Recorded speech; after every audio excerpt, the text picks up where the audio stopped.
हरे कृष्णा।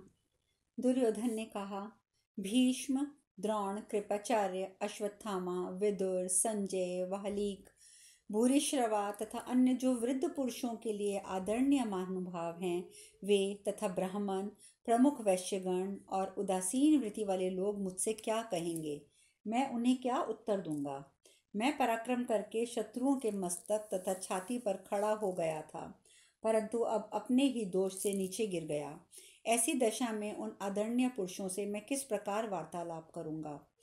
उद्दंड मनुष्य लक्ष्मी, विद्या तथा ऐश्वर्य को पाकर भी दीर्घकाल तक कल्याणमय पद पर प्रतिष्ठित नहीं रह पाते हैं। जैसे मैं मद और अहंकार में चूर होकर अपनी प्रतिष्ठा खो बैठा हूँ। ये मेरे कुकर्म मेरे योग्य नहीं थे। मुझ दुर्बुद्धि ने स्वयं ही मोहवश दुखदायक दुष्कर्म कर डाला, जिससे गंधर्वों का बंदी हो जाने के कारण मेरा जीवन संदिग्ध हो गया। इसलिए मैं अवश्य आमरण उपवास करूंगा। अब जीवित नहीं रह सकूंगा। जिसका शत्रुओं ने संकट से उद्धार किया हो, ऐसा कौन विचारशील पुरुष जीवित रहना चाहेगा? शत्रुओं ने मेरी हंसी उड़ाई है। मुझे अपने पौरुष का अभिमान था, किंतु यहाँ मैं कोई पुरुषार्थ ना दिखा सका।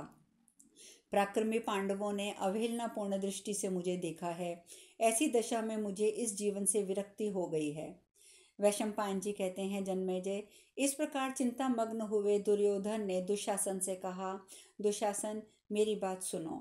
मैं तुम्हारा राज्याभिषेक करता हूँ। तुम मेरे दिए हुए इस राज्य को ग्रहण करो और राजा बनो। कर्ण और शकुनी की सहायता से सुरक्षित एवं धन धान्य से समृद्ध इस पृथ्वी पर शासन करो।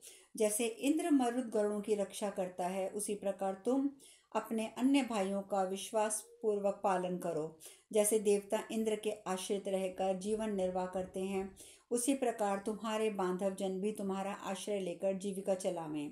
प्रमाद छोड़कर सदा ब्राह्मणों की जीविका की व्यवस्था एवं रक्षा करना। बंधुओं तथा सुहृदों को सदैव सहारा देते रहना। जैसे भगवान विष्णु देवताओं पर कृपा की दृष्टि रखते हैं, उसी प्रकार तुम भी अपने कुटुंबी जनों की देखभाल करते रहना और गुरुजनों का सदैव पालन करना। अच्छा, अब जाओ और समस्त सुहृदों को आनंद बढ़ाते तथा शत्रुओं की भर्त्सना करते हुए अपनी अधिकृत भूमि की रक्षा करो। ऐसा कहकर दुशासन को दुर्योधन ने गले से लगा लिया और गदगद कंठ में कहा, जाओ। दुर्योधन की बात सुनकर दुशासन का गला भर आया। वह अत्यंत दुख से आतुर होकर दीन भाव से हाथ जोड़कर अपने भाई के चरणों में गिर पड़ा और गदगद वाणी में व्यथित चित्त से बोला, भैया, आप प्रसन्न हो। ऐसा कहकर वह धरती पर लौट गया। दुख से कातर हो दुर्योधन के दोनों चरणों को अपने नेत्रों के अश्रु दिल चढ़ाता हुआ नरश्रेष्ठ दुशासन यूं बोला, नहीं, ऐसा नहीं होगा। चाहे पृथ्वी फट जाए, आकाश के टुकड़े टुकड़े हो जाएं, सूर्य अपनी प्रभा, चंद्रमा अपनी शीतलता त्याग दें, वायु अपनी तीव्र गति छोड़ दे, हिमालय अपना स्थान छोड़कर इधर उधर घूमने लगे, समुद्र का जल सूख जाए तथा अग्नि अपनी उष्णता त्याग दे, परंतु मैं आपके बिना इस पृथ्वी का शासन नहीं करूंगा।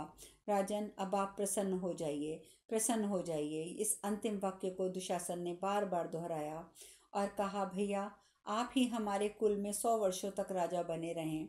जन्मेजय, ऐसा कहकर दुशासन अपने बड़े भाई के मान्य चरणों को पकड़कर फूट फूट कर रोने लगा। दुशासन और दुर्योधन को इस प्रकार दुखी होते देख कर्ण के मन में बड़ी व्यथा हुई। उसने निकट जाकर दोनों से कहा, कुरुकुल के श्रेष्ठ वीरों, तुम दोनों गवारों की तरह नासमझी के कारण इतना विषाद क्यों कर रहे हो? शोक में डूबे रहने से किसी मनुष्य का शोक से कभी निवृत्त नहीं होता है। जब शोक करने वाले का शोक उस पर आए हुए संकट को टाल नहीं सकता है, तब उससे क्या सामर्थ्य है? यह तुम दोनों भाई शोक करते प्रत्यक्ष देख रहे हो। अतः धैर्य धारण करो। शोक करके तो शत्रुओं को हर्ष ही बढ़ाओगे। राजन, पांडवों ने गंधर्वों के हाथ से तुम्हें छुड़ाकर अपने कर्तव्य का पालन किया है। राजा के राज्य में रहने वालों को सदा ही उसका प्रिय करना चाहिए। तुमसे सुरक्षित होकर वे यहाँ निश्चिंता पूर्वक निवास कर रहे हैं। ऐसी दशा में तुम्हें निम्न कोटि के मनुष्यों की तरह दीनतापूर्ण खेद नहीं करना चाहिए। राजन, तुम आमरण उपवास का व्रत लेकर बैठे हो और इधर तुम्हारे सगे भाई शोक और विषाद में डूबे हुए हैं। बस इन सबको दुखी करने से कोई लाभ नहीं है। तुम्हारा भला हो, उठो, चलो और अपने भाइयों को आश्वासन दो। इस प्रकार महाभारत वन पर्व के अंतर्गत घोष यात्रा पर्व में दुर्योधन प्रापक विषयक 200 49वां अध्याय पूर्ण हुआ। कर्ण बोला, राजन, आज तो तुम जो यहाँ इतनी लघुता का अनुभव कर रहे हो, इसका कोई कारण मेरी समझ में नहीं आता। शत्रुनाशक वीर, यदि एक बार शत्रुओं के वश में पड़ जाने पर पांडवों ने तुम्हें छुड़ाया है, तो इसमें कौन सी बात अद्भुत हो गई। कुरुश्रेष्ठ, जो राजकीय सेना में रहकर जीविका चलाते हैं और राजा के राज्य में निवास करते हैं, वे ज्ञात हों या अज्ञात, उनका कर्तव्य है कि वे सदा का राजा का ही प्रिय करें। प्रायः देखा जाता है कि प्रधान पुरुष लड़ते लड़ते शत्रुओं की सेना को व्याकुल कर देते हैं, फिर उसी युद्ध में बंदी बना दिए जाते हैं और साधारण सैनिकों की सहायता से वे छूट भी जाते हैं। जो मनुष्य सेनाजीवी है अथवा राजा के राज्य में निवास करता है, उन सबको मिलकर अपने राजा के हित के लिए यथोचित प्रयत्न करना ही चाहिए। राजन, यदि तुम्हारे राज्य में निवास करने वाले पांडवों ने इसी नीति के अनुसार दैववश तुम्हें शत्रुओं के हाथ से छुड़ा दिया है, तो इसमें खेद करने की क्या बात है। राजन, आप श्रेष्ठ नरेश हैं और अपनी सेना के साथ वन में पधारे हैं। ऐसी दशा में यहाँ रहने वाले पांडव यदि आपके पीछे पीछे ना चलते, आपकी सहायता ना करते, तो ये उनके लिए अच्छी बात नहीं थी। पांडव शौर्य संपन्न, बलवान और युद्ध में पीठ ना दिखाने वाले, वे आपके दास हैं तो बहुत पहले ही हो चुके हैं, अतः उन्हें आपका सहायक होना ही चाहिए। पांडवों के पास जितने रत्न थे, उन सब का उपभोग आज तुम ही कर रहे हो। तथापि देखो, पांडव कितने धैर्यवान हैं, उन्होंने कभी आमरण अनशन नहीं किया। अतः महाबाहो, तुम्हारे इस प्रकार विषाद करने में कोई लाभ नहीं है। उठो, तुम्हारा कल्याण हो। अब यहाँ अधिक विलंब नहीं करना चाहिए।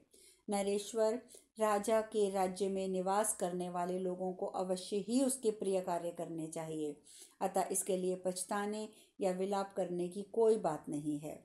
शत्रुओं का मान मर्दन करने वाले महाराज, यदि तुम्हें मेरी बात नहीं मानोगे, तो मैं भी तुम्हारे चरणों की सेवा करता हुआ यहीं रह जाऊंगा। नरश्रेष्ठ, तुमसे अलग होकर मैं जीवित नहीं रहना चाहता। आमरण अनशन के लिए बैठ जाने पर तुम समस्त राजाओं के उपहास के पात्र हो जाओगे। वैशंपायन जी आगे कहते हैं, राजन, कर्ण के ऐसा कहने पर राजा दुर्योधन ने स्वर्ग लोक में ही जाने का निश्चय करके उस समय उठने का विचार नहीं किया।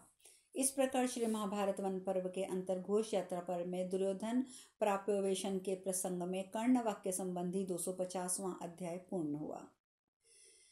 वैशंपायन जी कहते हैं, राजन, तदंतर अमर्ष में भरकर आमरण उपवास के लिए बैठे हुए राजा दुर्योधन को सांत्वना देते हुए सुबल पुत्र शकुनी ने कहा, कुरुनंदन, कर्ण ने बहुत अच्छी बात कही है, जो तुमने सुनी भी है। मैंने पांडवों से तुम्हारे लिए जिस समृद्धशाली राज्य लक्ष्मी का अपहरण किया है, तुम उसे मोहवश क्यों त्याग कर रहे हो। नरेश्वर, तुम अपनी अल्प बुद्धि के कारण ही आज प्राण त्यागने को उतारू हो गए हो, अथवा मैं समझता हूँ कि तुमने कभी वृद्ध पुरुषों का सेवन नहीं किया है। जो मनुष्य सहसा उत्पन्न हुए हर्ष और शोक पर नियंत्रण नहीं रखता, वह राजलक्ष्मी को पाकर भी उसी प्रकार नष्ट हो जाता है, जैसे मिट्टी का कच्चा बर्तन पानी में गल जाता है।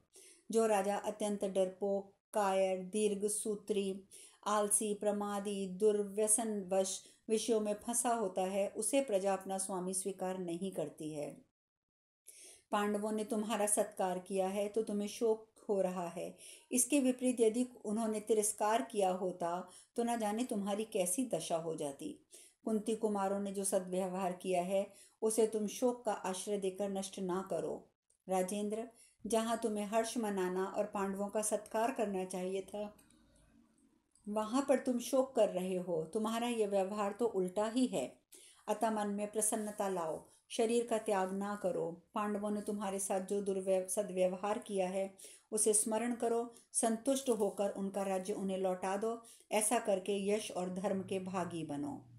फिर मेरे इस प्रस्ताव को समझकर ही ऐसा करो, इससे तुम कृतज्ञ माने जाओगे। पांडवों के साथ उत्तम भाईचारे का बर्ताव करके उन्हें राज्य सिंहासन पर बिठा दो और उनका पैतृक राज्य उन्हें समर्पित कर दो। इससे तुम्हें सुख प्राप्त होगा। राजा शकुनी का ये वचन सुनकर दुर्योधन ने अपने चरणों में पड़े हुए म्लान मुख वाले भातृशक्त भक्त शत्रुदमन वीर दुशासन की ओर देखकर अपनी सुंदर बाहों द्वारा उसे उठाया और हृदय से लगाया। कर्ण और शकुनी की बातें सुनकर राजा दुर्योधन अत्यंत उदास हो गया और मन ही मन लज्जा के अभिभूत हो उसने बड़ी निराशा का अनुभव किया। जब सुहृदयों के वचन सुनकर दुर्योधन ने उसे कुपित हो इस प्रकार कहा, मुझे धर्म, धन, सुख, ऐश्वर्य, शासन और भोग किसी की आवश्यकता नहीं है। तुम लोग मेरे निश्चय में बाधा ना डालो, यहाँ से चले जाओ। आमरण अनशन करने के संबंध में मेरी बुद्धि का विषय निश्चय अटल है। तुम सब लोग नगर को जाओ, वहाँ मेरे गुरुजनों को सदा आदर सत्कार करो। ऐसा उत्तर पाकर सब सुहृदयों ने शत्रुदमन राजा दुर्योधन से कहा, राजेंद्र, तुम्हारी जो गति होगी वही हमारी भी होगी। भरत, हम तुम्हारे बिना हस्तिनापुर कैसे प्रवेश करेंगे? वैशंपायन जी कहते हैं, जन्मेजय, दुर्योधन को अपने सुहृद मंत्री, भाई तथा स्वजनों ने बहुत समझाया, परंतु कोई भी उसे अपने विश्वास से, अपने निश्चय से विचलित न कर सका। धृतराष्ट्र पुत्र नृपश्रेष्ठ दुर्योधन अपने निश्चय पर अटल रहकर आचमन करके पवित्र हो पृथ्वी पर कुश का आसन बिछा, कुश और वल्कल के वस्त्र धारण करके बैठा और स्वर्ग प्राप्ति की इच्छा से वाणी का संयम करके उपवास के उत्तम नियमों का पालन करने लगा। उस समय उसके मन के द्वारा मरने का ही निश्चय करके स्नान, भोजन आदि बाह्य क्रियाओं को सर्वथा त्याग दिया। दुर्योधन के इस निश्चय को जानकर पातालवासी भयंकर दैत्यों और दानवों ने, जो पूर्व काल में देवताओं से पराजित हो चुके थे, मन ही मन विचार किया कि इस प्रकार दुर्योधन का प्राणांत होने से तो हमारा पक्ष ही नष्ट हो जाएगा। अतः उसे अपने पास बुलाने के लिए मंत्र विद्या में निपुण दैत्यों ने उस समय बृहस्पति और शुक्राचार्य के द्वारा वर्णित तथा अथर्व वेद में प्रतिपादित मंत्रों के द्वारा अग्नि विस्तार साध्य यज्ञ कर्म का अनुष्ठान आरंभ किया और उपनिषद आरण्यक में जो मंत्र जप से युक्त हवन आदि क्रियाएं बताई गई थी उनका भी संपादन किया। तब दृढ़तापूर्वक व्रत का पालन करने वाले वेद वेदांगों से पारंगत विद्वान ब्राह्मण एकाग्रचित हो मंत्रोच्चारण पूर्वक प्रज्वलित अग्नि में धृत और खीर की आहुति देने लगे। राजन, कर्म की सिद्धि होने पर यहाँ यज्ञ कुंड में से कुछ समय एक अत्यंत अद्भुत कृत्या जम्हाई लेती हुई प्रकट हुई और बोली, मैं क्या करूं? तब दैत्यों ने प्रसन्नचित होकर कहा, तुम प्रयोपवेशन करते हुए धृतराष्ट्र पुत्र राजा दुर्योधन को यहाँ ले आओ। जो आज्ञा कहकर वह कृत्या तत्काल वहां से प्रस्थित हुई और पलक मारते मारते जहाँ राजा दुर्योधन था वहां पहुंच गई। फिर राजा को साथ ले 2 ही घड़ी में रसातल आ पहुंची और दानवों को उसके लाए जाने की सूचना दे दी। राजा दुर्योधन लाया गया देख सब दानव रात में एकत्र हुए। सबके मन में प्रसन्नता भरी हुई थी, नेत्र हर्ष तिरेक से कुछ खिले हुए थे। उन्होंने दुर्योधन से अभिमान पूर्वक कहा।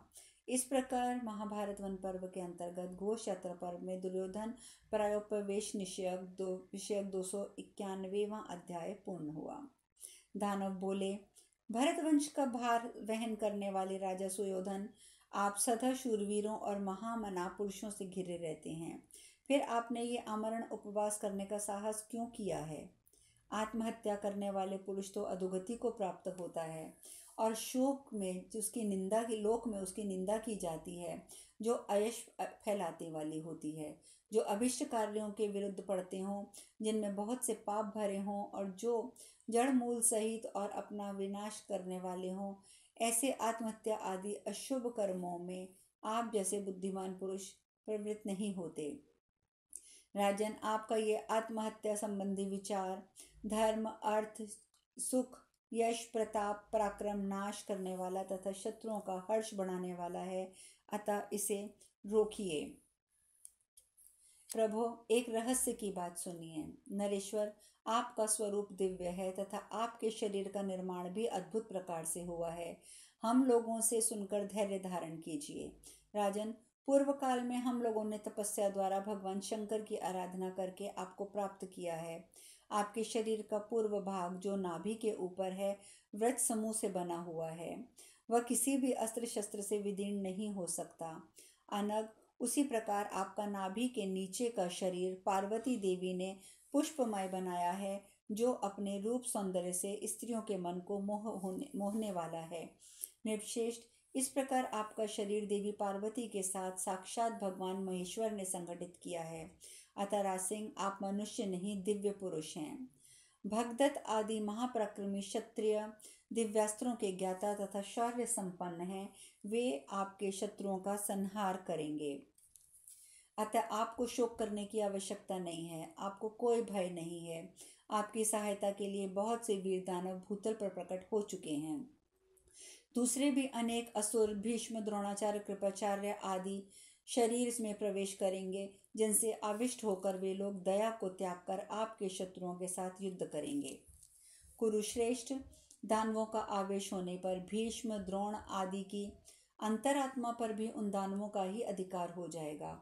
उस दशा में युद्ध से स्नेह रहित हो प्रहार करते हुए वे लोग पुत्रों, भाइयों, पितृजनों, बांधवों, शिष्यों, कुटुंबीजनों, बालकों और बूढ़ों को कभी नहीं छोड़ेंगे। वे पुरुष सिंह भीष्म आदि वीर विवश होकर अज्ञान से मोहित हो जाएंगे। उनके मन में मलिनता आ जाएगी और वे स्नेह को छोड़कर प्रसन्नतापूर्वक अस्त्र शस्त्रों द्वारा प्रहार करेंगे। इसमें विधि निर्मत होनहार की ही कारण है।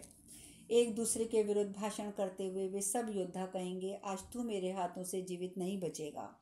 कुरुश्रेष्ठ इस प्रकार सभी अस्त्र शस्त्रों की वर्षा करते हुए पराक्रम पर डटे रहेंगे और परस्पर होड़ लगाकर जन संहार करेंगे। वे देव प्रेरित महाबली महात्मा पांचों पांडव भी इन भीष्म आदि का सामना करते हुए इनका वध करेंगे। राजन, दैत्यों और राक्षसों के समुदाय क्षत्रिय योनियों से उत्पन्न हुए हैं, जो अपने शत्रुओं के साथ पराक्रम पूर्वक युद्ध करेंगे। वे महाबली वीर दैत्य आपके शत्रुओं पर गदा, मूसल, शूल, बड़े बड़े अस्त्रों शस्त्रों द्वारा प्रहार करेंगे। वीर, जो आपके भीतर जो अर्जुन का भय समाया हुआ है वह भी निकाल देना चाहिए, क्योंकि हम लोगों ने अर्जुन के वध का उपाय भी कर लिया है। श्री कृष्ण के हाथों जो नरकासुर मारा गया है, उसकी आत्मा कर्ण के शरीर में घुस गई है। वीरवर, वह नरकासुर उस वैर को याद करके श्री कृष्ण और अर्जुन से युद्ध करेगा। महारथी कर्ण योद्धाओं में श्रेष्ठ है, अपने पराक्रम का गर्व रखने वाला है। अब शेष कथा कल। हरे कृष्णा, हरे कृष्णा, हरे कृष्णा।